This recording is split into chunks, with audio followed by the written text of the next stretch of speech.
ஒரு சைடு பார்த்தா chicken Manchurian வரானுங்க. இன்னொரு சைடு பார்த்தா கோபி மஞ்சூரியன் வரானுங்க. ஆனால் இது ரெண்டையும் விட அல்டிமேட் டேஸ்ட்டில் இருக்கிறது எக் மஞ்சூரியன் தான். அந்த எக் மஞ்சூரியன் எப்படி பண்ணுறதுன்னு பார்க்கலாமா?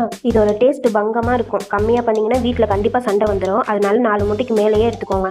அதில் பெப்பர் உப்புலாம் சேர்த்து நல்லா இந்த மாதிரி பீட் பண்ணி ஒரு பாத்திரத்துக்கு ட்ரான்ஸ்ஃபர் பண்ணி இட்லி பாத்திரத்தில் இந்த மாதிரி நல்லா வேக வச்சு எடுத்துக்கோங்க. நல்லா இந்த மாதிரி ஃப்ளஃபியாக கேக் மாதிரி வெந்து வந்திருக்கும். இது உங்களுக்கு பிடிச்ச ஷேப்பில் சின்னதாகவோ பெருசாகவோ குட்டி குட்டி க்யூப்ஸாக கட் பண்ணி எடுத்துக்கோங்க. பாருங்க எவ்வளோ சாஃப்டாக இருக்குன்னு. இப்போ இதை டீப் ஃப்ரை பண்ணுறதுக்கு பேட்டர் ரெடி பண்ணிக்கலாம். ஒரு பவுலில் 2 ஸ்பூன் மைதா, 1 spoon cornflour, 1 spoon Kashmiri chilli powder சேர்த்து நல்லா இந்த மாதிரி மிக்ஸ் பண்ணி எடுத்துக்கலாம். நம்ம சேர்த்துருக்க மைதா, கார்ன்ஃப்ளவர், சில்லி பவுடர் ஒன்று சேர்ற அளவுக்கு நல்லா இந்த மாதிரி மிக்ஸ் பண்ணி கொஞ்சமாக தண்ணி சேர்த்து பச்சை மாவு பதத்துக்கு நல்லா மிக்ஸ் பண்ணி எடுத்துக்கோங்க. இப்போ நம்ம பேட்டர் ரெடி ஆயிடுச்சு. இதில் நம்ம ரெடி பண்ணி வச்சிருக்க எக் கியூப்ஸை டிப் பண்ணி ஆயிலில் டீப் ஃப்ரை பண்ணி எடுத்துக்கலாம். ஸ்டவ்வை லோ ஃப்ளேமில் வச்சு டீப் ஃப்ரை பண்ணிக்கலாம்.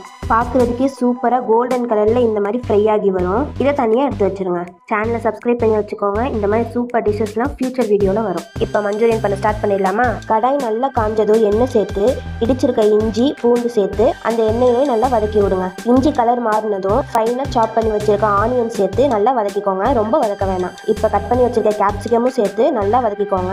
கேப்சிகம் வதங்க 2 மினிட்ஸ் தான் ஆகும். கேப்சிகமோட கலர் மாறினதும் 1 spoon tomato sauce, 1 spoon chilli sauce சேர்த்துக்கோங்க. நான் சோயா சாஸ் சேர்க்க மாட்டேன், ஏன்னா அது அவ்வளோவா உடம்புக்கு நல்லதில்லை. உங்களுக்கு இஷ்டம்னா நீங்கள் அதை சேர்த்துக்கலாம். சாஸ் சேர்த்து ரொம்ப வதக்காமல் 2 வதக்கு மட்டும் வதக்கிக்கோங்க. உங்களுக்கு ட்ரையாக வேணும்னா இப்போவே நம்ம டீப் ஃப்ரை பண்ணி வச்சிருக்க எக்கை சேர்த்து ஸ்டவ் ஆஃப் பண்ணிவிடுங்க. ட்ரை எக் மஞ்சூரியன் ரெடி ஆகிடும். பட் நான் இன்னைக்கு செமி கிரேவியாக தான் பண்ண போகிறேன்.